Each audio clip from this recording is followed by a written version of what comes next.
Hello दोस्तों, कैसे हो? उम्मीद करता हूँ सब अच्छे होंगे। आज लौटे हम एक नया टॉपिक लेकर। बहुत ही महत्वपूर्ण टॉपिक होने वाला है दोस्तों, और इस टॉपिक से जो है हर एग्ज़ाम के अंदर पर्टिकुलरली क्वेश्चन पुटअप होते हैं दोस्तों।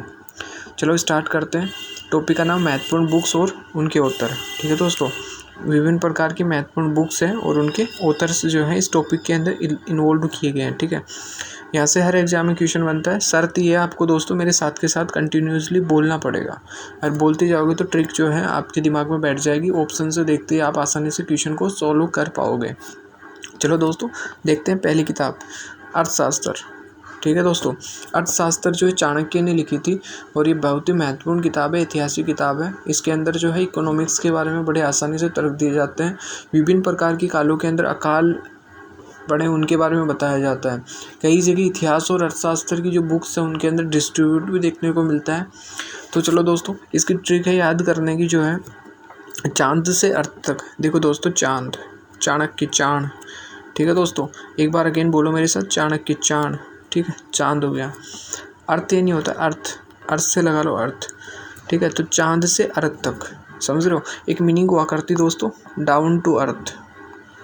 डाउन टू अर्थ इसका अर्थ होता है कि मतलब एक नॉर्मल पर्सन जिसके अंदर बिल्कुल भी एटीट्यूड ना देखने को मिले। उसी प्रकार से अपने को देखना है चांद से अर्थ तक। ठीक है मेरे दोस्त,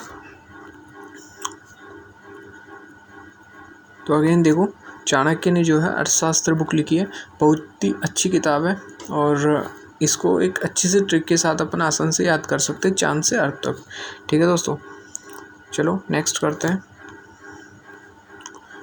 इसके अंदर मैंने कुछ इम्पोर्टेंट टॉपिक्स भी डाले हैं जिनके अंदर अपन आसानी जो है स्टडी कर सकते हैं। जैसे आचार्य चाणक्य का जन्म 375 ईसा पूर्व में तक्षशिला में हुआ था। ठीक है, वे एक प्रधानमंत्री, शाही सलाहकार, राजनीति के मार्गदर्शक थे। ठीक है दोस्तों, तक्षशिला जो है एक जगह का नाम है, वहाँ पर जो है इनका जन्म हुआ था। ये शाही सलाहकार थे। शाही सलाहकार से मतलब है दोस्तों राजा महाराजाओं के पास में रहा करते थे।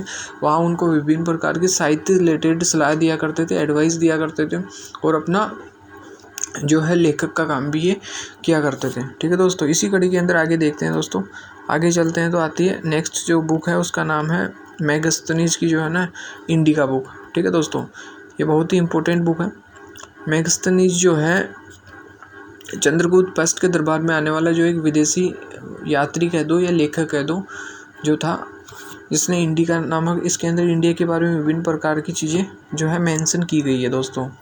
इंडिया से रिलेटेड विभिन्न प्रकार की यहाँ के शासन किस हिसाब से काम करते थे, कितना डिफरेंट था विदेशों से। ठीक है, मुख्य रूप से जो अरबी देश थे वहाँ से कितना डिफरेंस जो है इंडिया के अंदर देखने को मिलता था, वो इस किताब के अंदर मेंशन किया गया दोस्तों, आपको देखने को मिलेगा। ये नाम है इंडिका बुक है, मेगास्थनीज। ठीक है, इसकी ट्रिक है, ट्रिक के लिए आपको साथ के साथ बोलना पड़ेगा। ठीक है दोस्तों, ट्रिक के लिए आपको साथ के साथ बोलना पड़ेगा। तो देखिए, इंडिया में मेगा सिटी स्थान, समझ रहे हो मेरी बात को? इंडिया के मेगा सिटी, देखो इंडिया से इंडिका बुक याद रह जाएगी, श्योर। इंडिया से इंडिका जो बुक है वो याद रह जाएगी। ठीक है श्योर, इंडिया से इंडिया बुक याद रह गई। उसके बाद में देखते मेगा, मेग से मेगा। ठीक है, मेग से मेगा, तो इंडिया के मेगा सिटी कह सकते हैं, स्थान कह सकते हैं। अगर स्थान कह सकते हो तो एक वर्ड और आपको जो है इसके अंदर इजीली सुटेबल हो जाएगा। ठीक है, इंडिया के मेगा सिटी स्थान, इंडिका मेगास्थनीज जो है नामक जो लेखक है उन्होंने इस किताब को लिखा है। थोड़ा सा शॉर्ट डिटेल के अंदर बात करें अपन तो जो है मेगास्थनीज चंद्रगुप्त फर्स्ट के समय भारत आए थे। ठीक है, ये इंपॉर्टेंट है। यहाँ से सीधा सीधा ऑप्शन के अंदर दिया जाता है कि जो है चंद्रगुप्त फर्स्ट के दरबार में आने वाले यात्रियों में से या फिर लेखकों में से एक था। ठीक है, तो मेगास्थनीज अपन सीधा अपना आंसर करके आगे बढ़ जाएंगे। चलो आगे दोस्तों, तीसरी किताब की बात करता मैं आपके सामने। उम्मीद करता हूँ सब कुछ समझ आ रहा होगा। समझ आ रहा है तो प्लीज़ वीडियो को लाइक कर दीजिए, सपोर्ट कर दीजिए। ठीक है दोस्तों, आगे चलते हैं। दो किताबें, मैं यहाँ दो किताबों का नाम मेंशन करने जा रहा हूँ। एक है हरिश्चरित्र और एक दूसरी है कादम्बरी। दोनों जो है एक ही लेखक बाणभट्ट जी के द्वारा लिखी गई है। हरिश्चरित्र के अंदर जो है एक महान राजा हुआ करते थे, हर्षवर्धन, और हर्षवर्धन के दरबार के अंदर जो है बाणभट्ट जी जो है रहा करते थे। ठीक है दोस्तों, तो हर्षचरित्र जो है उन्हीं के जीवन के ऊपर या उन्हीं से रिलेटेड, उनके बारे में जो उन्होंने शासन किया उससे रिलेटेड ये चीज़ है। इसके अंदर उनके द्वारा उनकी पूरी लाइफ के ऊपर जो है पूरी डिटेल मेंशन है। तो हर्षचरित्र जो है बाणभट्ट जी के द्वारा लिखी गई है हर्षवर्धन के जीवन पर्यंत। ठीक है दोस्तों, कादम्बरी भी एक बुक है, बहुत महत्वपूर्ण बुक है। इसके अंदर भी इतिहास के बारे में बड़े अच्छे से बताया गया है दोस्तों। जो है हर्षवर्धन के आसपास का जो समय है, उसका जो वित्त विभाग जिस हिसाब से काम कर रहा था उसी का जो है उसी का एक ब्यौरा जो है इस कादम्बरी नामक किताब मेंशन किया गया है दोस्तों। ठीक है, इसकी ट्रिक देख लेते हैं, अपने को ट्रिक से ज़्यादा मतलब है। इसकी ट्रिक देखते हैं तो दोस्तों, हर्ष ने कदम कदम पर बाण चलाए। ठीक है दोस्तों, हर्ष ने कदम कदम पर बाण चलाए। देखो हर्ष से हर्षचरित्र आ जाएगा, कोई दिक्कत, उम्मीद करता हूँ इसमें किसी को किसी प्रकार की दिक्कत नहीं होगी। हर्ष ने कदम कदम पर बाण चलाए। ठीक है, हर्ष से हर्ष, कदम कदम कादम्बरी। ठीक है दोस्तों, कदम कदम कादम्बरी, बाण चलाए बाणभट्ट। ठीक है दोस्तों, तीनों वर्ड जो है इसके अंदर आराम से आसानी से सूटेबल हो रहे हैं। आपको बस कंडीशन इतनी है कि आपको बोलना पड़ेगा साथ के साथ, हर्ष ने कदम कदम पर बाण चलाए। ठीक है दोस्तों, तो इससे हो जाएगा। हर्षचरित्र पहली बुक है और दूसरी बुक है कादम्बरी। ठीक है, ये बाणभट्ट जी के द्वारा जो है लिखी गई है दोस्तों। अगेन नेक्स्ट बात करते हैं अपन कुछ इम्पोर्टेंट। ठीक है दोस्तों, बाणभट्ट 7वीं शताब्दी के संस्कृत गद्यकार थे। मुख्य संस्कृत के जो कवि हुए हैं उनमें से एक बाणभट्ट जी थे, जो मुख्य रूप से भारत के अंदर उस समय में संस्कृत भाषा का अत्यधिक विकास था। हिंदी की बजाय उस टाइम संस्कृत को ज़्यादा महत्व मिला करता था दोस्तों। तो बाणभट्ट जी जो है उसी संस्कृत भाषा से जो है रिलेटेड थे, 7वीं शताब्दी के लगभग। ठीक है दोस्तों, इसके अलावा देखो एक चीज़ और बता रहा है कि इसमें राजा हर्षवर्धन के समय जो है इन्होंने, राजा हर्षवर्धन ने जो है इनको आसरा दिया था। उनके दरबार के अंदर जो है ये काम किया करते थे, पेंशन वगैरह उन्हीं से इन्हें मिलती थी, उनके लिए काम किया करते थे। साथ ही उनकी जीवनी भी जो हर्षवर्धन ने की जीवनी जो है इन्होंने हर्षचरित्र नामक बुक के अंदर लिखी है दोस्तों। ठीक है, नेक्स्ट बात करते हैं अपन, जो 4th बुक है अपनी उसका नाम है पृथ्वीराज रासो। ठीक है दोस्तों, पृथ्वीराज रासो, ये चंद्रवरदाई ने लिखी है। ठीक है, ये बुक जो है पृथ्वीराज रासो, जो पृथ्वीराज या फिर विक्रमादित्य जिनको बोला जाता है, उनके जीवन के ऊपर है। ठीक है दोस्तों, उनके जीवन के ऊपर जो है इस बुक का मेंशन किया गया और इस बुक को समझाया गया है। उसके बाद में बात करते हैं इसकी ट्रिक की, तो आसानी से जो है इसकी ट्रिक समझ लेंगे, कोई दिक्कत नहीं आएगी। पृथ्वी के राजा को चांद से वरदान मिला है। ठीक है, मतलब प्राचीन काल के अंदर जितने भी राजा हुआ करते थे वो बहुत महान हुआ करते थे अपने आप के अंदर, कितने थे बड़े, कितने थे वजन वाले उनके हथियार हुआ करते थे, साथ ही साथ वो कितने युद्ध लड़ा करते थे। It is not possible in this version. ठीक है, बट ऐसा माना जाता है, एक समय के लिए ऐसा मान लो कि उनको चांद से वरदान मिला करता था। ठीक है, चांद से या भगवान से ऊपर से वरदान मिला करता था। तो ऐसे कर सकते कि पृथ्वी के जो राजा हुआ करते थे, मतलब पृथ्वीराज रासो। ठीक है, देखो पहला वर्ड सिमिलर मिल रहा है, दूसरा राज। ठीक है दोस्तों, एक बार अगेन मेंशन करता हूँ, प्लीज़ ध्यान से देखा, साथ के साथ बोलना प्लीज़। पृथ्वीराज, ठीक है, दोनों वर्ड यहाँ तक मिल गए। चंद्रवरदाई, चांद से चंद्र हो जाएगा। ठीक है, और वरदाई से वरदान हो जाएगा। ठीक है दोस्तों, तो पृथ्वी के राजा को चांद से वरदान मिलता था, मतलब पृथ्वीराज रासो चंद्रवरदाई ने लिखी थी। ठीक है दोस्तों, क्लियर समझ में आ गया उम्मीद करता हूँ। एक बार अगेन बताता हूँ, पृथ्वी यानी पृथ्वी, ठीक है, सेम वर्ड है। राज मतलब राजा हो जाएगा, चंद्र यानी चांद हो जाएगा, वरदाई यानी वरदान हो जाएगा। ठीक है दोस्तों, तो पृथ्वी के राजा को चांद से वरदान मिला हुआ था, इसलिए वो बहुत से ज़्यादा युद्ध आसानी से जो कर लेते थे और उनमें विजय भी प्राप्त करते थे। ठीक है दोस्तों, इसके बारे में कुछ हमने डिटेल से बता रखा है थोड़ा बहुत, उसका भी जिक्र कर ही लेते हैं।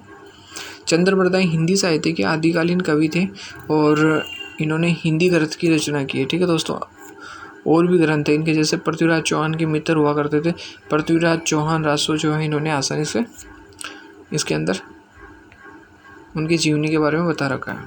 ठीक है, चलो आगे देखते हैं दोस्तों। अकबरनामा अबुल फजल ने लिखा है। देखो दोस्तों, यहाँ डाउट होने वाली बात है। अकबरनामा के लिए ज़्यादातर स्टूडेंट्स का आंसर यही होगा, अकबरनामा अकबर ने लिखी, ठीक है। लेकिन एक डाउट है कि बाबरनामा जो है ना, बाबर ने स्वयं नहीं लिखी थी अपनी बुक, अपना जो ऑटोबायोग्राफी उन्होंने लिखा था। लेकिन अकबरनामा जो अकबर की बायोग्राफी है वो अकबर ने खुद ना लिख के अबुल फजल हुआ करते थे, उस टाइम के बहुत महान मतलब एक लेखकों में से एक गिने जाने थे अबुल फजल। तो अकबरनामा जो है अबुल फजल ने लिखा है, ठीक है दोस्तों। तो उम्मीद करता हूँ ये तो वैसे भी आसानी से याद होगा, फिर भी मैंने जो है इसकी ट्रिक बनाई है, ठीक है। प्लीज़ आप ट्रिक को देखिए और एक बार साथ में अगेन बोलिए, ठीक है। अकबर का फजल वाला गेम। एक चीज़ याद रखना, आपने कभी न्यूज़पेपर पढ़ा होगा, मोस्टली अभी ज़्यादा इंटरेस्टेड नहीं होता, पर अभी जब से ये एंड्रॉयड मोबाइल आया उससे पहले ये जो अखबार होता था वो बहुत इम्पोर्टेंट होता था, ठीक है। दो चीज़ों के लिए, इंटरेस्ट देखने के लिए, और दूसरा होता था उसके अंदर जो पजल वाले गेम हुआ करते थे उनको मैच करवाने के लिए, ठीक है दोस्तों। तो आपने अखबार तो पढ़ा होगा, अकबर से क्या हुआ अखबार, ठीक है। दूसरा पजल वाला जो गेम हुआ करता था अखबार के अंदर आता था, और उम्मीद करता हूँ कि शायद जब भी हम स्कूल जाया करते थे, मुझे याद है, तो वो फर्स्ट जो पेज का भाग होता था पजल वाला गेम का जो पार्ट होता था उसे काट के हम क्लास में ले जाया करते थे।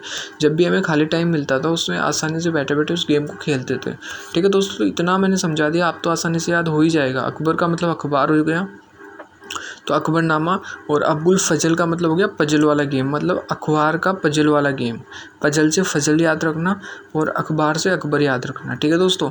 इतनी अच्छी ट्रिक बन गई, आप तो शायद याद हो ही गया होगा, अगर नहीं होता है तो एक दो बार और बोल लीजिए, याद हो ही जाएगा, ठीक है दोस्तों। आगे बात करते हैं। अबुल फजल ने अकबरनामा व आईनी अकबरी जैसे अच्छे अच्छे ग्रंथों की जो क्या की है, रचना की है दोस्तों। आईनी अकबरी जो है वो भी अकबर ने ही लिखा है।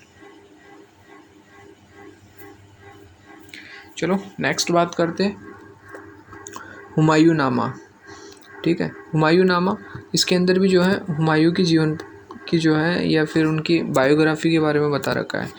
हुमायूं नामा जो है गुलबदन बेगम, ठीक है दोस्तों, ये बाबर की बेटी हुआ करती थी और हुमायूं की जो है एक बहन हुआ करती थी, ठीक है दोस्तों। तो उन्होंने जो है इसके अंदर बहुत ज़्यादा अपना योगदान दिया है इस बुक को लिखने के अंदर। हुमायूं से रिलेटेड जीवन पर्यंत जो है जितनी भी उनकी लाइफ में लड़े गए युद्ध हैं, उनकी ज़िंदगी में होने वाली महत्वपूर्ण घटनाएं हैं, उन सबको जो है इसके अंदर मेंशन कर रखा है, और उनका बड़ा ही योगदान है हुमायूं नामा लिखने में। गुलबदन बेगम उनको जाना जाता है इस बुक के लिए, ठीक है दोस्तों। इसके लिए मैंने कोई ट्रिक नहीं बनाई है, ये आसानी से याद रहने वाला है, तो आसानी से याद रह ही जाएगा। चलो नेक्स्ट बात करते हैं इंडिया डिवाइडेड, ठीक है दोस्तों। इंडिया डिवाइडेड का मतलब समझ रहे हो, मतलब ये भारत के और पाकिस्तान का जो विभाजन हो रहा था उससे रिलेटेड इसको लिखा गया था। डॉक्टर राजेंद्र प्रसाद के द्वारा जो है इस बुक को लिखा गया था। जब भारत और पाकिस्तान का विभाजन हो रहा था तो उसी से रिलेटेड, उन्हीं से रिलेटेड चीज़ों को जो इसके अंदर मेंशन किया गया, और इसमें कोई डाउट होने वाला नहीं है। भारत पाक विभाजन में राजेंद्र प्रसाद की भूमिका है। हालांकि भूमिका नहीं मानते, गांधी जी ने भी अपना अपना तर्क दिया था, और जवाहरलाल नेहरू जी ने भी, राजेंद्र प्रसाद जी ने भी, है ना। तो इन सब ने भारत और पाकिस्तान के विभाजन पर अपने पॉजिटिव और नेगेटिव तर्क जो है इस पे दिए थे। इसी से रिलेटेड जो है डॉक्टर राजेंद्र प्रसाद जी ने जो एक किताब लिखी थी, इसे इंडिया डिवाइडेड के नाम से जाना जाता है। इसी में उनके खुद की जो है विचार इसके अंदर रखे गए थे दोस्तों। चलो आगे बात करते हैं, नेक्स्ट बात करते हैं विनय पत्रिका तुलसीदास जी। ये पुरानी किताब है, अक्सर आपने एनसीईआरटी की हिंदी की बुक्स में पढ़ी होगी और स्कूल लाइफ में काफ़ी चला करती थी, ठीक है दोस्तों। विनय पत्रिका तुलसीदास जी की बुक है। अराउंडली 10-12 की बुक्स तो एनसीईआरटी की ऐसी होती थी जिनमें एक लेखक की कोई एक कृति दिया करते थे और अनेक कृतियों के बारे में उनका नाम मेंशन करते थे, ठीक है। 3 से 4 जो है एक ही लेखक की जो कृतियाँ होती थी उनका नाम मेंशन करते थे। उससे आज भी वो पता चल जाता है कि यार हाँ, शायद ये तुलसीदास ने, ये कबीरदास ने ऐसा कुछ लिखा है। बीजक एक बहुत अच्छी कृति हुआ करती है। बीजक जो है कबीरदास जी के द्वारा लिखी जाने वाली कृति है बीजक, ठीक है दोस्तों। चलो नेक्स्ट टाइम बात करते हैं Ramcharitmanas, Kavitavali, Hanuman Chalisa ETC wrote by Tulsidas ji, ठीक है दोस्तों। रामचरितमानस, ये भी बहुत अच्छी किताब है। कवितावली, हनुमान चालीसा। हनुमान चालीसा आप सबको पता होना चाहिए, तुलसीदास ने लिखा है। अगर हनुमान चालीसा पढ़ी है कभी तो उसमें लिखा भी है नीचे अच्छे अच्छे तरीक़ों से जो है उसमें ऑथर का नाम मेंशन किया गया है। तुलसीदास जी के बारे में एक दोहा वगैरह है उसमें लिखा गया है तुलसीदास जी के बारे में। ठीक है दोस्तों, उम्मीद करता हूँ ये तो आसानी से याद रह ही जाएगा। रामचरितमानस ये भी याद रखना है, कवितावली भी याद रखना है। ठीक है दोस्तों, गीतावली भी एक बुक हुआ करती, वो भी नहीं की है। नेक्स्ट बात करते हैं मुद्रा राक्षस, विशाखा दत्त। ठीक है दोस्तों, मुद्रा राक्षस एक किताब है। हालांकि ये बहुत पहले 1992 के अंदर रेलवे में पूछा गया क्वेश्चन है दोस्तों। ठीक है, 1992 में रेलवे की एक एग्ज़ाम हुई थी, उसके अंदर ही क्वेश्चन आया था मुद्रा राक्षस, विशाखा दत्त ने लिखा है। तो इसको याद करना थोड़ा सा कठिन तो नहीं होगा, बट अपनी ट्रिक बना के याद कर ले इसे एक को। ठीक है दोस्तों, मुद्रा राक्षस, विशाखा दत्त। ठीक है, उसके बाद आता है सत्य प्रकाश, दयानंद सरस्वती ने। ठीक है, तो इसकी तो ट्रिक बनी हुई है। सत्य के साथ हमेशा माँ शारदे के साथ रहता है। जो सच्चे दिल से मेहनत करता है उसको एक ना एक दिन सक्सेस मिल ही जाती है। ठीक है दोस्तों, सत्य के साथ सरस्वती हमेशा रहती है। सत्य प्रकाश, ठीक है, ये बुक का नाम है। एक सत्य शोधक समाज भी था जो भी महर्षि दयानंद जी ने ही जो है उसकी नींव रखी थी। ठीक है, सत्य शोधक समाज, सत्य शोधक समाज जो था उनकी भी जो है नींव महर्षि दयानंद जी ने ही रखी थी। इसके अलावा और भी दयानंद जी का जन्म वगैरह इसमें बता रखा है, गुजरात वगैरह के अंदर हुआ था। इनका कार्य क्षेत्र भी बता रखा है। ठीक है दोस्तों, और भी डिटेल्स है। बाकी मिलते हैं नेक्स्ट वीडियो के अंदर। अगर आपको ज़रा भी वीडियो इंपॉर्टेंट लगा तो प्लीज़ लाइक कर दीजिए, चैनल को सब्सक्राइब और शेयर कर दीजिए दोस्तों। धन्यवाद देखने के लिए।